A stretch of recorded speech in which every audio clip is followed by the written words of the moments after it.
implementing LPAA into typical healthcare systems. And we had some fantastic conversations about how we already, as LPAA providers, have well-studied mechanisms to improve existing healthcare initiatives that people already have to do, such as quality assurance performance improvement programs, other QI programs, patient experience initiatives. So what we had talked about were ways to think about speaking the same language of the system and kind of putting aside the terms that we so often want to use or feel the need to use, and approach the healthcare system with a sense of humility by saying, well, what matters to them and how can we engage that entire system? So we talked about getting out more in general, away from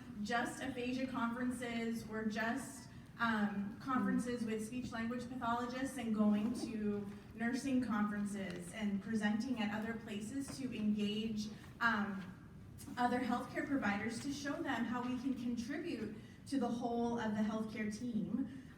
We also talked about entry points to the healthcare system. So possible entry points include thinking about an incentive for that system with some of our communication interventions. So perhaps it's a accreditation standard, perhaps it causes a healthcare system to be more competitive and compared to another one by offering the services that we provide. We also talked about acknowledging both the suffering of the healthcare worker, him or herself, and how that contributes to burnout, and how when we engage meaningfully with people with communication disorders, we can restore some of the joy and pleasure that people first had in entering a service profession to begin with. We talked about needing exact protocols for system-based language across the healthcare continuum, from acute care all the way to outpatient and home health. Some meaningful quotes: let the ego part go.